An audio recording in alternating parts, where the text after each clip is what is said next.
ضمیر کی بحث چل رہی ہے. صاحب کافیہ نے آپ کو بتلایا کہ اصل ضمیر متصل کا لانا ہے کہ کون سی ضمیر لائی جائے, ضمیر متصل, اور جہاں پر متصل کا لانا ممکن نہ ہو وہاں پر پھر منفصل کا لانا جائز ہے بھائی. اور اس کی کچھ صورتیں ذکر کی تھیں. کل کے سبق میں ہم نے پڑھا تھا کون سی صورت کہ جب کہ بسبب ہونے ضمیر کے اسناد کیا گیا ہو اس کی طرف ایسی صفت کا جو جاری ہو غیر منہی لہو پر, غیر یعنی جس کی وہ صفت ہے اسی پر وہ جاری نہیں ہے بلکہ کس پر جاری ہے جی, یعنی ضمیر کی طرف اسناد ہو ایسی صفت کا, ضمیر کی طرف اسناد ہو ایسی صفت کا جو غیر منہی لہو پر جاری ہو رہی ہو بھائی. کس پر جاری ہو رہی ہو؟ غیر منہی لہو پر بھائی. مفصل بحث کل گزر گئی. وَإِذَا اجْتَمَعَ ضَمِيرَانِ وَلَيْسَ أَحَدُهُمَا مَرْفُوعًا فَإِنْ كَانَ أَحَدُهُمَا أَعْرَفَ وَقَدَّمْتَهُ فَلَكَ الْخِيَارُ فِي الثَّانِي. جی اب یہاں سے بتلا رہے ہیں وہ مقام جہاں پر آپ کو اختیار ہے ضمیر منفصل بھی لا سکتے ہیں اور ضمیر متصل بھی لا سکتے ہیں. کون سی جگہ دیکھیے بھائی, کہتے ہیں وَإِذَا اجْتَمَعَ ضَمِيرَانِ, اور جب جمع ہو جائیں دو ضمیریں, وَلَيْسَ أَحَدُهُمَا مَرْفُوعًا, اور ان میں سے کوئی ایک بھی مرفوع نہ ہو بھائی. دو ضمیریں آئی مولانا اور ان میں سے کوئی بھی مرفوع یا دونوں منصوب ہیں یا دونوں مجرور, جو یا مثلا ایک منصوب ہے ایک مجرور ہے وغیرہ جو بھی صورت ہو بھائی. تو فَإِنْ كَانَ أَحَدُهُمَا أَعْرَفَ, اگر ان دونوں میں سے ایک زیادہ معرفہ ہو, ایک میں تعریف کیا ہو وَقَدَّمْتَهُ, اور آپ اس کو کیا کر دیں جس میں تعریف زیادہ ہے اس کو مقدم بھی آپ نے کر دیا ہے. فَلَكَ الْخِيَارُ فِي الثَّانِي, تو دوسری ضمیر میں آپ کو اختیار ہے مولانا, منفصل بھی لا سکتے ہیں اور متصل بھی لا سکتے ہیں. صورت سمجھ میں آئی بھائی؟ بھائی تین شرطیں ذکر ہوئی, تین شرطیں پائی جائیں تو ضمیر متصل کا لانا بھی جائز, ضمیر منفصل کا لانا بھی جائز. سمجھ میں آئے؟ تین شرطیں کیا؟ دو مثلا دو ضمیریں آئی ہیں مولانا. پہلی شرط یہ کہ ان میں سے کوئی ایک بھی مرفوع نہ ہو, کوئی ایک بھی مرفوع. دوسری شرط ان میں سے ایک ضمیر دونوں برابر درجے کی نہ ہو, ایک میں تعریف زیادہ ہو اور دوسری میں تعریف کم ہو. تیسری شرط کہ جس میں تعریف زیادہ ہے اس کو آپ نے مقدم بھی کیا ہو. تو اب جو ثانی ہے ایک کو تو مقدم کر دیا اور جو مؤخر کی ہے اس میں آپ کے لیے ضمیر متصل لانا بھی جائز اور ضمیر منفصل لانا بھی. کتنی شرطیں ذکر ہوئی بھائی؟ تین شرطیں. پہلی شرط کیا کہ ان دونوں ضمیروں میں سے کوئی ضمیر مرفوع نہ ہو, یا دونوں منصوب ہو یا ایک منصوب اور ایک مجرور وغیرہ جو بھی صورت ہو. دوسری شرط کیا کہ ان میں سے ایک دونوں ضمیریں ایک درجے کی نہ ہو بلکہ ایک میں تعریف زیادہ ہو اور ایک میں تعریف کم ہو. سمجھ میں آئے بھائی؟ ضمیریں آپ جانتے ہیں نہیں ہر ایک میں تعریف برابر درجے کی ہے. سب سے زیادہ تعریف کن ضمیروں میں ہے؟ متکلم کی ضمیروں میں, اس لیے کہ متکلم سب سے زیادہ اپنے آپ کو پہچانتا ہے, اپنے نفس کو, تو اس میں سب سے زیادہ تعریف ہوئی. اس کے بعد تعریف کس ضمیر میں زیادہ ہے؟ مخاطب کی ضمیروں میں, اور اس کے بعد تیسرے درجے میں غائب کی ضمیروں میں. تو تعریف سب سے زیادہ ہے متکلم کی ضمیروں میں, پھر اس کے بعد دوسرا نمبر ہے مخاطب کی ضمیروں میں, اور تیسرا نمبر ہے غائب کی ضمیروں میں. تو لہذا پہلی شرط یہ کہ دونوں ضمیروں میں سے کوئی ضمیر بھی مرفوع نہ ہو. دوسری شرط یہ کہ دونوں برابر درجے کی نہ ہو بلکہ ایک میں تعریف زیادہ ہو اور ایک میں معلوم ہوا دونوں متکلم کی ضمیریں بھی نہ ہوں، دونوں مخاطب کی بھی نہ ہوں، دونوں غائب کی بھی. اگر ایک متکلم کی ہے تو دوسری غائب کی ہو یا مخاطب کی ہو، یا ایک مخاطب کی ہے تو دوسری کون سی ہو؟ غائب کی ہو. بھائی صورت سمجھ میں آئی بھائی؟ اور تیسری شرط کیا ہے کہ جو معرفہ جس میں تعریف زیادہ ہے اس کو آپ نے کیا کیا ہو؟ مقدم بھی کیا ہو. تو جو مؤخر ہے دوسری ضمیر ہے اس میں آپ کو اختیار ہے، آپ متصل بھی لا سکتے ہیں اور منفصل بھی لا سکتے ہیں. بھائی دیکھیے دوبارہ وَإِذَا اجْتَمَعَ ضَمِيرَانِ جب جمع ہو جائیں دو ضمیریں، وَلَيْسَ أَحَدُهُمَا مَرْفُوعًا اور ان دونوں میں سے کوئی ایک بھی مرفوع نہ ہو، فَإِنْ كَانَ أَحَدُهُمَا أَعْرَفَ اگر ان دونوں میں سے ایک زیادہ معرفہ ہو، وَقَدَّمْتَهُ اور آپ نے اسے مقدم بھی کر دیا ہو، فَلَكَ الْخِيَارُ فِي الثَّانِي تو دوسری ضمیر میں آپ کو کیا ہے؟ اختیار ہے. کس چیز میں اختیار ہے؟ اتصال اور انفصال میں. متصل بھی لا سکتے ہیں منفصل بھی. مثال سے بات سمجھ میں آئے گی، جیسے مثل نحو آتیتکہ. بھئی باب آتیتو کتنے مفعول چاہتا ہے؟ دو مفعول چاہتا ہے. باب آتیتو کتنے مفعول چاہتا ہے؟ دو. مثلا میں کہتا ہوں آتیتو زیدن درہمن، میں نے عطا کیا زید کو درہم. بھئی میں نے زید کو درہم عطا کیا. تو آتیتو فعل ہے وفاعل، اس میں تون ضمیر بارز کیا ہے؟ فاعل. اور زیدن منصوب یہ کیا ہے؟ مفعول اول. اور درہمن یہ بھی منصوب ہے، یہ کیا ہے؟ مفعول ثانی. فعل اپنے فاعل اور دونوں مفعولوں سے مل کر جملہ فعلیہ خبریہ ہوا. اب یہ زیدن بھی منصوب ہے، یہ مفعول اول. درہمن بھی منصوب، یہ مفعول ثانی. ان کی جگہ آپ دو ضمیریں لے آتے ہیں. مثلا آپ کہنا چاہتے ہیں مخاطب کو میں نے عطا کیا، مخاطب کو دیا ہے، تو مخاطب کے لیے نام لاتے ہیں یا ضمیر لاتے ہیں؟ ضمیر. تو زید کی جگہ ضمیر منصوب متصل لے آؤ، کیا کہیں گے؟ آتیتکا. کیا کہیں گے؟ آتیتکا. اور درہم کا ذکر بھی مثلا عبارت میں پہلے گزر چکا تھا، اور جب چیز ایک مرتبہ ذکر ہو جائے تو دوبارہ اس کا نام ذکر نہیں کیا جاتا، بلکہ کس سے کیا ذکر کرتے ہیں؟ ضمیر کے ساتھ اس کو ذکر کیا جاتا ہے. بھائی ضمیر کے ذریعے اس کی جانب اشارہ ہوتا ہے. بھائی تو ضمیر اب درہمن کے لیے کون سی ضمیر لائیں گے؟ غائب کی. تو کیا اب اس غائب کی ضمیر میں متصل لانا بھی جائز اور آتیتکہ. اور اگر یہ حاضمی تو یہ تو آپ متصل لائے، منفصل بھی لا سکتے ہیں. بھائی منفصل کون سی لانی پڑے گی؟ منصوب منفصل لاؤ. بھائی وہ کون سی ہے؟ ایاہو. تو آتیتکہ یہ بھی کہنا جائز اور آتیتکہ ایاہو یہ کہنا بھی جائز. صورت سمجھ میں آئے؟ لیکن یہ کب ہے؟ جب وہ تین شرطیں پائی جائیں. آپ دیکھیں یہ تین شرطیں موجود ہوں گی تو اتصال بھی جائز، انفصال بھی. اگر ان تین میں سے کوئی ایک شرط بھی منتفی ہو گئی، وہ نہ پائی گئی، تو پھر انفصال ہی لازم ہوگا، ضمیر منفصل ہی لانا پڑے گی، متصل لانے کی گنجائش. یہاں دیکھیے تینوں شرطیں پوری ہیں.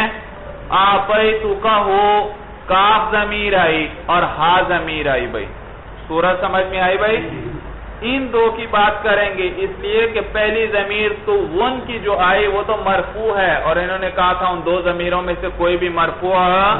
تو کاف اور ہا یہ دو ضمیریں آئیں، ان میں سے پہلی شرط دیکھیں کوئی مرفوع ہے؟ کوئی بھی مرفوع نہیں. کاف ضمیر یہ بھی منصوب ہے اور ہا ضمیر یہ بھی کیا ہے؟ منصوب ہے. تو دو ضمیریں آئیں اور ان دونوں میں سے کوئی بھی مرفوع نہیں. پہلی شرط پائی گئی. دوسری شرط کیا تھی بھائی؟ ان میں سے ایک ضمیر میں تعریف زیادہ ہو تو کاف مخاطب کی ضمیر ہے اور ہا غائب کی ضمیر ہے. دونوں میں تعریف ایک درجے کی ہے یا ایک میں زیادہ ہے اور ایک میں کم ہے؟ کس میں ایک میں زیادہ ہے اور ایک میں کم. اور کس میں زیادہ ہے اور کس میں کم ہے بھائی؟ مخاطب کی ضمیر میں تعریف زیادہ اور غائب کی ضمیر میں تعریف کم. دوسری شرط بھی پائی گئی.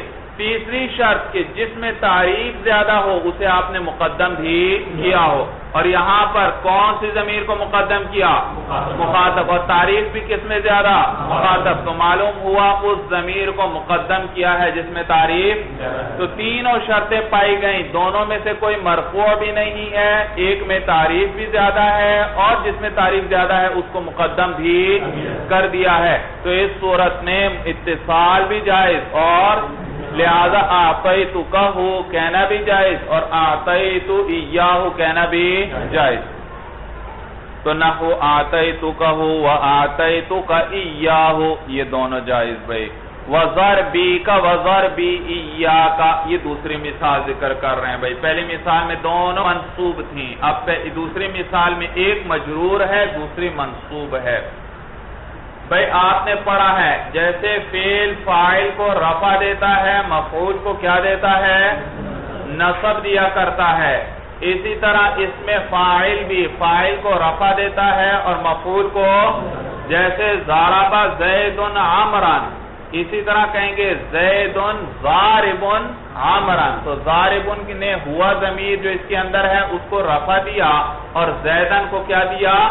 نصب. جیسے ضربہ نے بھائی ایک فاعل کو رفع دیا تھا اور مفعول کو کیا دیا تھا.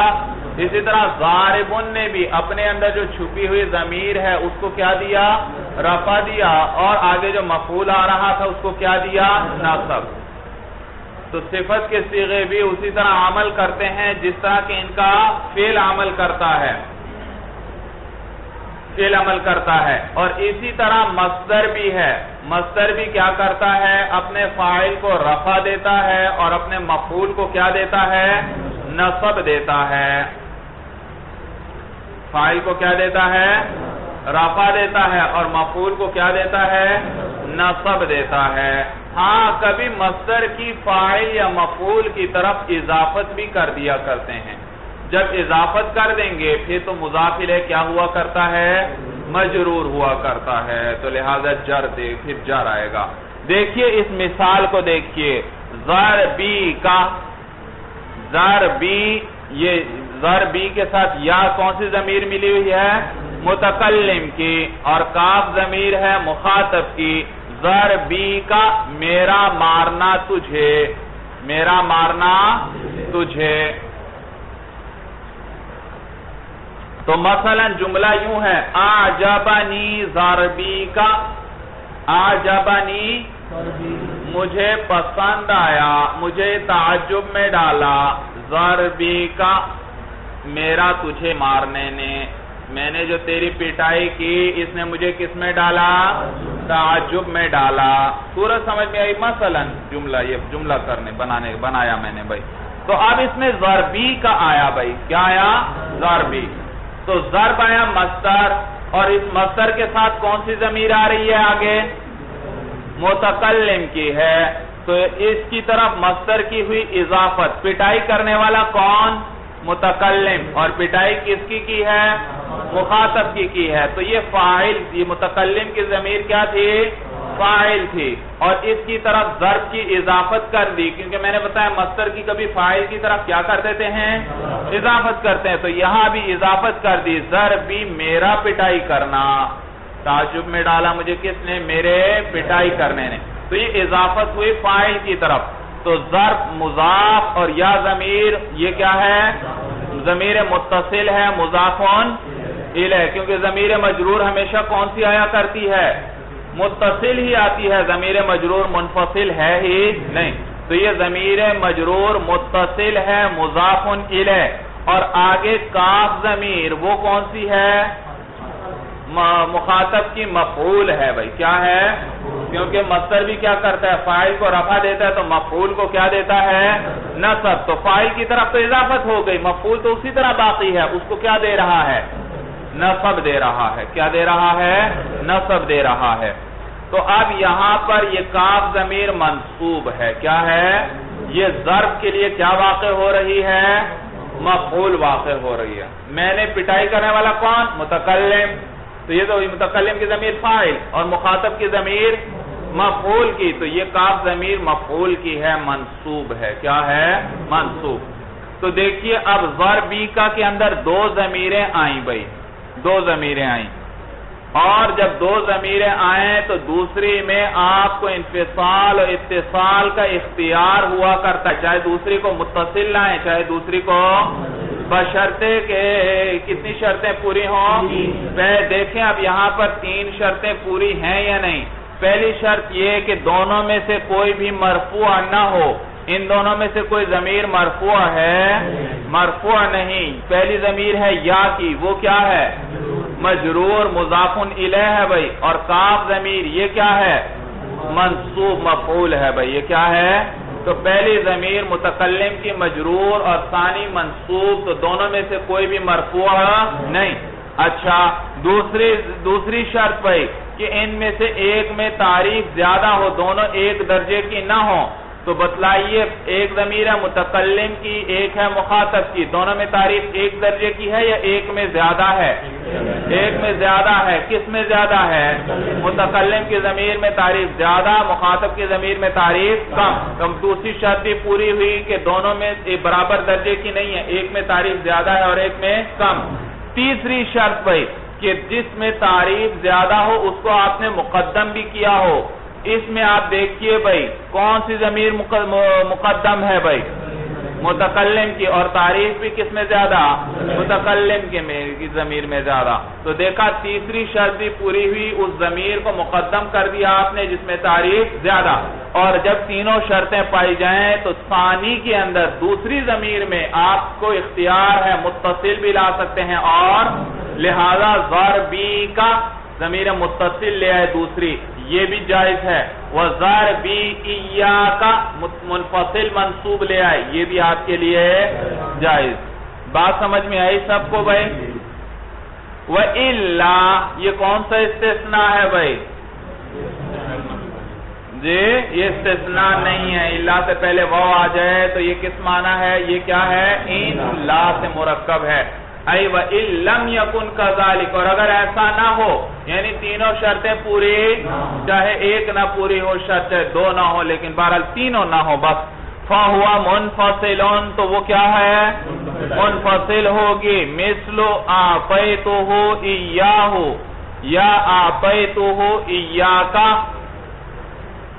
أَعْطَيْتُهُ إِيَّاكَ، تو دیکھا یہاں پر آپ دیکھیے بھائی آتیتو یہ تو فعل بفاعل ہے، تو ون ضمیر مرفوع فاعل ہے، اس سے تو بحث ہی نہیں۔ آگے آتیتو ہا ضمیر آئی، اور تو یہ غائب کی ہے، اور ایاہو یہ بھی کیا ہے؟ کون سی ضمیر ہے؟ غائب کی۔ تو آتیتو کے اندر جب فاعل آ جائے، جو فعل کے آنے کے بعد ایک فاعل ہی مرفوع آ سکتا ہے اور کوئی چیز مرفوع نہیں۔ معلوم ہوا آتیتو کے ساتھ جو ہا ضمیر ہے یہ بھی کون سی ہے؟ منصوب ہے بھائی، کیا ہے؟ اور ایاہو یہ ضمیر بھی کون سی ہے؟ منصوب ہے۔ مجرور تو ہو نہیں سکتی کیونکہ مجرور تو دو ہی ہیں، یا اس پر حرف جر داخل ہو یا کیا داخل ہو؟ مضاف داخل ہو۔ یہاں تو نہ مضاف ہے نہ حرف جر، تو ہا ضمیر بھی کون سی ہوئی؟ منصوب۔ ایاہو یہ ضمیر بھی کون سی ہوئی؟ منصوب بھائی۔ اب یہاں اگر تینوں شرطیں پائی جائیں تو اتصال و انفصال دونوں جائز، اگر دونوں شرطیں نہ پائی جائیں، اگر تینوں شرطیں نہ پائی جائیں تو پھر انفصال ہی کرنا پڑے گا، اور یہاں تینوں شرطیں پوری نہیں ہو رہی، لہذا آتیتہ ایاہو کہنا ہی جائز ہے، آتیتہ کہنا جائز نہیں۔ صورت سمجھ میں آئی بھائی؟ یہ نہ آپ کہیں بھائی آتیتہ اچھا دیکھو تین شرطیں کیسے نہیں پوری۔ پہلی شرط کیا تھی؟ دونوں میں سے کوئی مرفوع نہ ہو۔ آتیتہ کے اندر پہلی ضمیر ہا بھی کیا ہے؟ یہ بھی منصوب ہے، اور ایاہو یہ بھی کون سی ضمیر ہے؟ معلوم ہوا دونوں میں مرفوع کوئی نہیں۔ دوسری شرط دونوں میں سے ایک میں تعریف زیادہ ہو، اور یہ تو دونوں غائب کی ہیں، دونوں میں تعریف کیا ہے؟ برابر ہے، تو دوسری شرط پوری نہ ہوئی۔ جب دوسری شرط پوری نہ ہوئی تو اب اتصال نہیں ہے بلکہ کیا ہوگا؟ تو آتیتہ ایاہو ہی کہہ سکتے ہیں، اتصال کی کوئی صورت نہیں۔ یا مولانا ایاہو کی جگہ ایاکا لے آئیں بھائی، مخاطب کی ضمیر لے آئیں، اعطیتہ ایاک، یہاں پر اب تیسری شرط پوری نہیں ہے مولانا، پہلی شرط تو پوری. ہا ضمیر بھی کون سی ہے؟ منصوب. ایاک یہ ضمیر بھی کون سی ہے؟ منصوب. بھائی منصوب ضمیریں یاد ہیں یا نہیں بھائی؟ ان میں ایک ایاک بھی ہے. اور دوسری شرط کیا ہے کہ ایک میں تعریف زیادہ ہو اور ایک میں تعریف، اور ہا ضمیر ہے اور ایک غائب کی ہے، تو ایک غائب کی ہے اور ایک مخاطب کی، اور مخاطب کی ضمیر میں کیا ہوتی ہے؟ تعریف. دوسری شرط بھی پوری ہوئی، ایک میں تعریف زیادہ ہے اور ایک میں تعریف کم. اور تیسری شرط کیا تھی کہ جس میں تعریف زیادہ ہو اس کو کیا کر دیا ہو آپ نے؟ مقدم. اور حالانکہ یہاں ایسا نہیں ہے، غائب کی ضمیر مقدم ہے اور مخاطب کی مؤخر ہے، تو جس میں تعریف زیادہ ہے اس کو آپ نے مقدم نہیں کیا، اور جب مقدم نہیں کیا تو تینوں شرطیں پوری نہ ہوئی، لہذا اتصال کی گنجائش نہیں، بلکہ کیا کرنا پڑے گا؟ ضمیر منفصل ہی لانا پڑے گی. اعطیتہ ایاک ہی کہیں گے، اعطیتہ کا یہ نہیں کہہ سکتے آپ. بھائی سورج سمجھ میں آ گئے بھائی؟ والمختار فی خبر باب کان الانفصال، اور پسندیدہ ہے، مختار ہے کانا، باب کانا کی خبر کے اندر الانفصال. کیا پسندیدہ ہے؟ انفصال پسندیدہ ہے. کون سی ضمیر لانا پسندیدہ ہے؟ ضمیر منفصل کا لانا. سمجھ میں آیا بھائی؟ بھائی دیکھو، کانا ایک اسم چاہتا ہے جس کو وہ رفع دیتا ہے، ایک خبر چاہتا ہے جس کو وہ نصب. کانا زید قائما، تو یہ زید مرفوع ہے کانا کا اسم، اور یہ قائما یہ منصوب ہے کانا کی خبر. تو کیا جملہ ہوا؟ کانا زید قائما. آپ دیکھیے اس کی جگہ مثلا اگر ضمیریں آتی ہیں، مثلا مخاطب کی ضمیر لے آؤ زید کی جگہ، مخاطب کا صیغہ بنا لو کانا سے. بھائی کیا بنے گا؟ کنتا. کیا بنے گا؟ کنتا بنا لیں. اور قائمن کے چونکہ لفظ مثلا پہلے گزر چکا ہو مثلا عبارت نے، تو اب اس کی جگہ بھی کیا لے آئیں گے؟ ضمیر لے آئیں گے. تو آپ اس میں ضمیر جو لائیں گے تو مخاطب کا صیغہ تو بن گیا کنتا، تو کانا کا اسم تو کیا ہوا؟ کانا کے ساتھ متصل آئے، متصل ضمیر آئی. اب یہ جو خبر لے کر آ رہے ہیں غائب کی ضمیر ہے جس نے کس کی جانب لوٹنا ہے؟ جی مثلا کلام یوں ہے بھائی، کانا زید قائما وکنت ایاہ. کانا زید قائما وکنت، زید کھڑا تھا اور تو بھی کھڑا تھا. تو اب کنتا آیا، اس میں پہلی ضمیر تو متصل ہے، یہ کانا کا اسم ہے، مرفوع ہے. آگے جو دوسری ضمیر ہے ہا ضمیر ایاہو، یہ کون سی ہے؟ منصوب منفصل ہے، اور یہ کس کو لوٹ رہی ہے؟ قائمن کو. کس کو لوٹ رہی ہے؟ قائمن کو، کہ زید بھی کھڑا تھا اور تو بھی کھڑا تھا. تو یہ قائمن کو لوٹ رہی ہے. قائمن ایک دفعہ پہلے گزر چکا ہے، لہذا آپ اس کو دوبارہ ذکر نہیں کیا، بلکہ اس کی کیا لے کر آئے؟ ضمیر لے کر آئے. تو کہتے ہیں اس کے اندر ضمیر منفصل لانا بھی جائز، متصل لانا بھی جائز. کنت ایاہو بھی کہہ سکتے ہیں آپ، کنت ہو بھی کہہ سکتے ہیں، کنتا ہو بھی کہہ سکتے ہیں اور کنتا ایاہو بھی کہہ سکتے ہیں. لیکن زیادہ پسندیدہ کیا ہے؟ انفصال. کنتا ایاہو کہا جائے. بھائی سورج سمجھ میں آ گئی؟ تو کانا زید قائما وکنتا ایاہو یہ کہنا بھی جائز. کانا زید قائما وکنتہ یہ کہنا بھی، لیکن پسندیدہ کیا ہے؟ کنتا ایاہو. والمختار فی خبر باب کان الانفصال، اور پسندیدہ ہے کانا کے باب کانا کی خبر میں الانفصال، انفصال. بھائی والاکثر لولا انت الى آخرہ، اور اکثر جو ہے لولا انت آتا ہے الى آخرہ، آخر تک. وعصیت الى آخرہ، اور اسی طرح عصیت آتا ہے آخر تک. بھائی وجاء لولا کا، البتہ لولا کا بھی آتا ہے بعض لغتوں میں، وعصا کا اور عصا کا بھی آیا ہے آخر تک. بھائی بات سمجھ میں آئی؟ بھائی دیکھو لولا، بھائی لولا لولا کے بعد مبتدا آیا کرتا ہے. لولا علی لہلک عمر. بھائی لولا کس پر آتا ہے؟ اس کے بعد مبتدا آتا ہے جس کی خبر کو حذف کو وجوباً حذف کیا جاتا ہے. خبر کو کیا کیا جاتا ہے؟ وجوباً حذف کیا جاتا ہے. لولا علی موجود لہلک عمر. تو موجود کو حذف کر دیا. کیوں؟ کیونکہ جواب لولا کو کیا کر دیا جاتا ہے؟ اس کا قائم مقام. آپ نے پڑھا تھا کچھ وہ جگہ ہے جہاں پر خبر کو حذف کرنا واجب ہے. یہ بھی ان جگہوں میں سے ہے. لولا علی لہلک عمر اصل میں کیا تھا؟ لولا علی موجود لہلک. تو موجود کو کیوں حذف کیا؟ کیونکہ جواب لولا کو خبر کا کیا بنا دیا؟ قائم مقام بنا دیا. جب قائم مقام بنا دیا تو اب اس کو حذف کرنا واجب ہوا. اب یہ لولا کے بعد کون سی ضمیر لائیں گے؟ مبتدا نے آنا ہے تو کہتے ہیں مرفوع منفصل لائیں گے. کون سی لائیں گے؟ مرفوع منفصل لائیں گے. مرفوع ضمیر مرفوع لائیں گے منفصل. متصل تو اس لیے نہیں لا سکتے کیونکہ لولا حرف ہے اور حرف کے ساتھ مرفوع متصل کبھی نہیں ہوتی، بلکہ مرفوع ضمیر صرف کس کے ساتھ متصل ہوتی ہے؟ فعل کے ساتھ متصل ہوا کرتی ہے. آپ پڑھ چکے ہیں. یہ بات معلوم ہے یا نہیں بھائی؟ جی ضمیر مرفوع متصل صرف کس کے ساتھ آیا کرتی ہے؟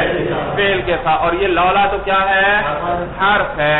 تو اس لولا کے بعد ضمیر مرفوع لاتے ہیں اکثر. لولا انت، لولا انتما، لولا انتم، لولا انتی، لولا انتما، لولا انتن، لولا، لولا ہوا، لولا ہما، لولا ہم، لولا ہیا، لولا ہما، لولا ہن، لولا انا، لولا نحن. ترکیب سمجھ میں آئی بھائی؟ وَعَصَيْتَ اور عصا کے ساتھ بھائی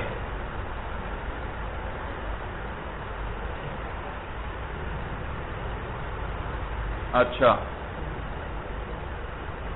اور عصا کے ساتھ ضمیر مرفوع متصل لاتے ہیں. عصا کے ساتھ کیا لاتے ہیں؟ ضمیر مرفوع متصل. اس لیے کہ عصا کیا چاہتا ہے بھائی؟ ایک اسم چاہتا ہے اور ایک خبر. تو اس کے ساتھ اس کا اسم آئے گا. کیا آئے گا؟ اور وہ کیا آئے گا؟ مرفوع متصل لائیں گے اکثر. سمجھ میں آیا بھائی؟ عصا افعال مقاربہ میں سے ہے. افعال مقاربہ کی بحث آگے آئے گی. یہ ایک اسم کو چاہتا ہے اور ایک خبر کو چاہتا ہے. اب اس کے ساتھ کون سی ضمیر آئے گی؟ متصل یا منفصل؟ کہتے ہیں اس کے ساتھ پہلی ضمیر مرفوع متصل آئے گی. بھائی کیا آئے گی؟ ضمیر مرفوع متصل آئے گی کیونکہ ضمیر اس کا اسم مرفوع ہوا کرتا ہے اور یہ فعل ہے، اور فعل کے ساتھ کیا ہے؟ ضمیر مرفوع متصل جڑ سکتی ہے. ضمیر مرفوع کس کے ساتھ جڑا کرتی ہے؟ متصل فعل کے ساتھ. تو عصیت، عصیت سے لے کر الی آخرہ، آخر تک گردان خود کر لیں. عصیت، عصیتما، عصیتم، عصیتی، عصیتما، عصیتن. آگے عصاہ، عصاہما، عصاہم، عصاہا، عصاہما، عصاہن.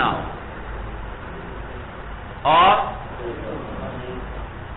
سمجھ میں آیا بھائی کیا گردان ہوئی؟ عصیت، عصیتما، عصیتم، عصیتی، عصیتما، عصیتن. عصاہ، عصاہما، عصاہم، عصاہا، عصاہما، عصاہن. عصیت، عصینا. سورج سمجھ میں آئی بھائی؟ مرفوع متصل ساتھ آئے گی تو گردان پوری ہوئی بھائی. ہاں البتہ وجاء لولا کا وعصا کا الی آخرہما، عصا کا اور لولا کا بھی آئے ہیں بھائی. لولا کا یہ کاف کیا ہے؟ ضمیر مجرور. کبھی لولا جر دیا کرتا ہے مولانا، یہ ضمیر مجرور متصل آ گئی ساتھ. اکثر تو کیا ہے؟ لولا انتا. لولا کے بعد کون سی ضمیر آتی ہے؟ پہلے کیا بتایا بھائی؟ لولا میں اکثر کیا ہے؟ اس کے بعد مرفوع منفصل لاتے ہیں، لیکن کبھی کبھار کون سی ضمیر آ جاتی ہے؟ مجرور متصل بھی آ جایا کرتی ہے. تو لولا کا سے لے کر آخر تک گردان دیکھ لیں کیسے ہوگی. لولا کا، لولا کما، لولا کم، لولا کی، لولا کما، لولا کننا، لولا ہو، لولا ہما، لولا ہم، لولا ہا، لولا ہما، لولا ہن، لولا، لولایا، لولا نا. سورج سمجھ میں آ گئے، آخر تک گردان لے جائیں. اسی طرح تو لولا کبھی حرف جر کے طور پر بھی عمل کرتا ہے اور اس کے بعد ضمیر مجرور بھی آ جاتی ہے بعض لغات میں. اور عصا کے بعد آپ کو بتایا تھا مرفوع متصل آتی ہے، لیکن کبھی کبھی یہ حرف جر کے طور پر بھی عمل کرتا ہے اور اس کے بعد اس کے ساتھ ضمیر مجرور متصل آ جایا کرتی ہے عصاکا سے لے کر آخر تک. عصاکا، عصاکما، عصاکم، عصاکی، عصاکما، عصاکنا، عصاہو، عصاہما، عصاہم، عصاہا، عصاہما، عصاہن اور عصایا، عصانا. سورج سمجھ میں آ گئی بھائی. تو یہاں پر بھائی مسئلہ یہ ذکر ہوا کہ اکثر لولا کے بعد کیا آئے گی؟ مرفوع منفصل، لیکن بعض لغات میں مجرور متصل بھی آئی ہے. اور عصا کے بعد اکثر کیا آئے گی؟ جی مرفوع متصل، لیکن کبھی بعض لغات میں کیا آئی ہے؟ مجرور متصل بھی آئی ہے. سورج سمجھ میں آ گئی؟ تو دیکھیے دوبارہ بھائی، والاکثر لولا انت الی آخرہ، اور اکثر لولا انت آیا ہے الی آخرہ، آخر تک گردان ہے وہ کر لیں. وعصیت الی آخرہ، اور عصیت آیا ہے آخر تک، بھائی یہ گردان آپ خود کر لیں. وجاء لولاکا وعصاکا، اور بعض لغات میں لولاکا اور عصاکا بھی آئے ہیں الی آخرہما، آخر تک آپ گردان کر لیں. بھائی سورج سمجھ میں آئی بھائی؟ تو آخر تک اسی طرح آئے. یہ بات سب کو سمجھ میں آ گئے. اس پر اشکال ہوتا ہے بھائی ابھی کچھ صفحات پہلے ہم نے نحوی گردان پڑھی تھی، اور نحوی گردان میں کون سے صیغے پہلے آتے ہیں؟ متکلم کے، کیونکہ نحوی بحث کرتا ہے تعریف و تنکیر سے، اور سب سے زیادہ تعریف کس ضمیر میں؟ متکلم. تو پہلے وہ صیغے لائے گا جو متکلم کے ہوں گے، پھر دوسرے درجے پر مخاطب کے صیغے لائے گا، اور آخر میں کس کو لائے گا؟ غائب کے. لیکن یہاں صاحب کافیہ نے کہا لولا انتا سے لے کر آخر تک سب سے پہلے کس کو ذکر کر دیا؟ مخاطب کو. معلوم ہوا یوں ہوگی اس گردان، لولا انتا، لولا گردان جیسے گزری بھائی، لولا انتا، لولا انتما، لولا انتم، لولا انتی، لولا انتما، لولا انتنا، لولا ہوا، لولا ہما، لولا ہم، لولا ہیا، لولا ہما، لولا ہن، اور لولا انا، لولا نہ. تو یہاں تو مخاطب کے پہلے کر دیے اور متکلم کے کہاں چلے گئے؟ آخر میں. تو صاحب کافیہ پر اشکال ہوا کہ یہ تو آپ نے نحوی گردان کی مخالفت کر دی. جواب یہ صاحب کافیہ یہی تو بتلانا چاہتے ہیں آپ کو کہ یہاں پر مخاطب کی ضمیریں پہلے لا کر بتلا دیا کہ وہ ترتیب کوئی ضروری نہیں ہے بھائی. کیا ہے؟ وہ ترتیب کوئی ضروری نہیں ہے بھائی. جواب سمجھ میں آیا بھائی؟ وَنُونُ الْوِقَایَةِ مَعَ الْیَاءِ، بھائی کبھی کبھی عبارتوں میں نون وقایہ بھی آتا ہے، آپ سنتے ہیں بھائی. یہ نون وقایہ کہاں پر آئے گا، کہاں نہیں آئے گا؟ صاحب کافیہ پوری تفصیل آپ کو بتلانے لگے ہیں. کہتے ہیں وَنُونُ الْوِقَایَةِ مَعَ الْیَاءِ، اور نون وقایہ یا کے ساتھ لازمتن فی الماضی، ماضی میں لازم ہے. دیکھو ضربا، میں کہتا ہوں ضربنی، ضربنی. اب ضربا کا مفعول میں بنانا چاہتا ہوں یا ضمیر کو، اور یا کو جب میں ضربا کے ساتھ جوڑوں گا تو یا اپنے سے ماقبل کیا چاہتی ہے؟ کسرہ چاہتی ہے، کسرہ. تو لازمی بات ہے یوں پڑھنا پڑے گا ضربی. کیا پڑھنا پڑے گا؟ ضربی پڑھنا پڑے گا، کیونکہ یا ضمیر مفعول کی جب جوڑیں گے وہ اپنے سے ماقبل کس کا تقاضا کرتی ہے؟ کسرہ کا. اور یہ تو ضربہ تو ہے ماضی، اور ماضی تو ہوتی، ماضی کیا ہے؟ مبنی. تو لہذا اب ماضی کے آخر کو کسرہ سے بچانے کے لیے ایک نون درمیان میں لایا جاتا ہے جو کسرہ کو خود، تو کسرہ کو وہ نون قبول کر لیتا ہے اور ماضی کی بنا اسی طرح رہتی ہے بھائی، ماضی کی بنا اسی طرح رہتی ہے. تو اب کیا کہیں گے؟ ضربنی. تو اب یا سے ماقبل کسرہ بھی آ گیا اور ماضی کی اپنی آخری حرکت میں بھی کوئی تبدیلی نہیں آئی. تو اس کو نون وقایہ کہتے ہیں. کیا کہتے ہیں؟ وقایہ. یعنی یہ نون حفاظت کرتا ہے سمجھ میں آیا بھائی؟ کیا کرتا ہے؟ ما قبل کی آخری حرکت کی کیا کرتا ہے؟ حفاظت کرتا ہے. صورت سمجھ میں آ گئی بھائی؟ اچھا، اس نون کو کیا کہتے ہیں؟ نون وقایہ، یعنی یہ بچاتا ہے ماضی وغیرہ کے آخر کو کسرہ سے بچاتا ہے. تو کہتے ہیں نون الوقایت مع الیاء لازمۃ فی الماضی. نون وقایہ یا متکلم کے ساتھ، یا سے کیا مراد ہے؟ نون وقایہ یا متکلم کی ضمیر کے ساتھ لازمۃ فی الماضی، لازم ہے ماضی کے صیغوں میں. وفی المضارع، اور مضارع میں بھی عاریًا عن نون الاعراب، اس حال میں کہ وہ خالی ہو نون اعراب سے، نون اعرابی سے کیا ہو؟ خالی ہو. بھائی مضارع کے صیغوں میں بھی نون وقایہ آتا ہے، لیکن اس کے لیے وہ کن صیغوں میں آئے گا؟ جو نون اعرابی سے خالی ہوں، جن میں نون اعرابی موجود ہے اس کی بات آگے چل کے آپ کو بتلائیں گے. جو خالی ہیں مضارع کے صیغے نون اعرابی سے، ان میں بھی وہ پہلے والا حکم لگا دو. پہلے کیا بتلایا کہ نون وقایہ ماضی میں لازم ہے، تو مضارع کے وہ صیغے جو نون اعرابی سے خالی ہیں ان میں بھی نون وقایہ کا لانا لازم ہے. کیا ہے؟ لازم ہے. اب آپ مجھے بتلائیے، یضرب اس کے ساتھ آئے گا نون اعرابی کوئی ملا ہوا ہے؟ نہیں. تو کیا کہیں گے؟ یضربونی، یضربونی.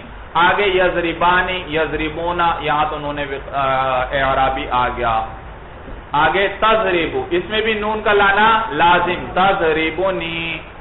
آگے تضربانی، اس میں نون اعرابی آ گیا. آگے یضربنا، اس کے ساتھ لائیں گے یا نہیں لائیں گے؟ جی، اس کے ساتھ لازم ہے لانا، یہ نون اعرابی نہیں ہے. آپ نے نہیں پڑھا بھائی یہ نون کون سا ہے؟ یہ تو ضمیر ہے جمع مؤنث کی. تثنیہ اور جمع والا نون جو ہے وہ نون اعرابی ہے. یہ جمع مؤنث والا نون کیا ہے؟ یہ ضمیر ہے جمع مؤنث کی بھائی. تو یا ضربنا، اب اس کے اندر یہ نون جمع مؤنث کی ضمیر ہے، تو نون اعرابی ہے آگے کوئی؟ نون اعرابی نہیں. اور جن صیغوں میں نون اعرابی نہ ہے مضارع کے، ان کے اندر نون وقایہ کا لانا یا سے پہلے لازم ہے. تو کیا کہیں گے؟ یا ضربنانی. صورت سمجھ میں آئی بھائی؟ اس کے بعد کیا ہے؟ تضربو، مخاطب کا صیغہ، اس میں بھی نون اعرابی نہیں، لہذا وہاں بھی کیا کہیں گے؟ تضربونی. پھر تضربانی، تضربونا، ان میں نون اعرابی آ گیا. پھر کیا صیغہ ہے؟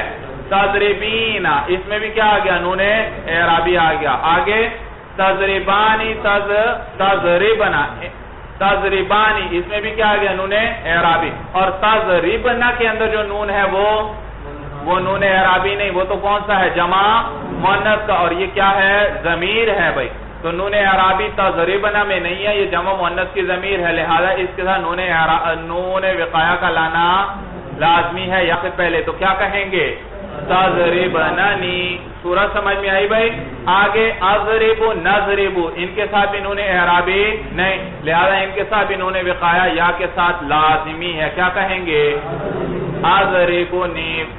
جی، نضربونی. ہاں اگرچہ یوں کہتے نہیں ہے بھائی، یہاں نفس کا لفظ درمیان میں لائیں گے. اضربو نفسی. آگے بحث آ جائے گی، وہاں آپ کو موقع پر بتلاؤں گا بھائی. اچھا بھائی، صورت سمجھ میں آ گئے بھائی؟ تو کہتے ہیں لازم ہے فی الماضی، یہ نون وقایہ یا کے ساتھ لازم ہے ماضی میں، اور فی المضارع، اور مضارع میں اس حال میں کہ وہ مضارع خالی ہو کس سے؟ نون اعرابی سے. وَأَنْتَ، یہ ہے مبتدا. انت کیا ہے؟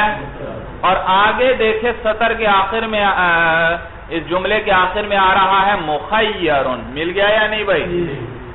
یہ اس کی خبر ہے. وَأَنْتَ مُخَيَّرٌ، اور آپ کو اختیار ہے، آپ اختیار والے ہیں. سمجھ میں آیا بھائی؟ آپ کو اختیار ہے. مع النون فیہ، ای فی المضارع، مضارع میں، جبکہ وہ کس کے ساتھ ہو؟ نون کے ساتھ. جب پہلے مضارع میں کیا آ جائے؟ نون اعرابی آ جائے تو اس میں آپ کو کیا ہے؟ اختیار ہے. آپ نون وقایہ لانا چاہیں تو لا بھی سکتے ہیں، اور نہ لانا چاہیں تو نہیں بھی لا سکتے.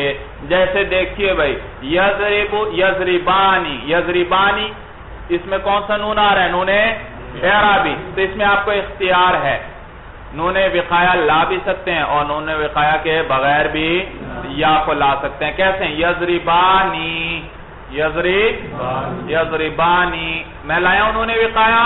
نہیں, یہ تو وہی نون اعرابی ہے. ہاں اگر چاہوں تو لا بھی سکتا ہوں. کیسے کہوں گا؟ وہ نون, دوسرا ایک نون یہ ہے, ایک وہ نون ہے, تو دو نون جمع ہوئے تو پھر دو حرف ایک جنس کے ہوں تو ان میں کیا کرتے ہیں؟ ادغام کرتے ہیں. آپ کیا کہیں گے؟ یضربانی. کیا کہیں گے؟ اور اسی طرح جمع میں کیا کہیں گے؟ یضربونی, یضربونی. تو اس پر آپ کے ذہن میں فوراً اشکال آئے گا بھائی کہ یہ تو اجتماعی ساکنین آ گیا. یضربان الف بھی ساکن, پہلا نون بھی ساکن, آیا یا نہیں آیا؟ اجتماعی ساکنین آ گیا تو یہ تو جائز نہیں, الف کو گرنا چاہیے. جواب یہ والا نا, اجتماعی ساکنین آپ نے پڑھا دو قسم پر ہے, ایک اعلیٰ حدی ہی ہے, ایک اعلیٰ غیر حدی ہی ہے, اور یہ اعلیٰ حدی ہی ہے, لہذا یہاں الف اور واو نہیں گریں گے. اگر اعلیٰ غیر حدی ہی ہوتا تو پھر وہ جائز نہیں تھا, اور یہ تو کیا ہے؟ اعلیٰ حدی ہی ہے, یہ جائز ہے. تو اجتماعی ساکنین دو قسم پر ہے, ایک وہ جو جائز ہے, ایک جو جائز نہیں, اور یہ کون سا ہے؟ جائز ہے, اعلیٰ حدی ہی ہے یعنی جائز ہے. اور یہ جائز کہاں ہوتا ہے؟ جہاں اول حرف مدہ ہو اور ثانی مدغم ہو. اول کیا ہو؟ مدہ ہو اور ثانی. تو یضربانی اس میں الف کیا ہے؟ مدہ, کیونکہ اس سے پہلے کیا آیا؟ فتحہ. اور ثانی نون کیا ہے؟ مدغم. تو دونوں شرطیں پائی گئیں. جب دونوں شرطیں پائی جائیں تو یہ اجتماعی ساکنین اعلیٰ حدی ہی ہوتا ہے, اور یہ کیا ہے؟ جائز ہے. لہذا یضربانی, یضربونی. اس میں بھی دیکھیے بھائی پہلا حرف کیا ہے؟ مدہ ہے, اور ثانی کیا ہے؟ مدغم ہے. صورت سمجھ میں آ گئی بھائی؟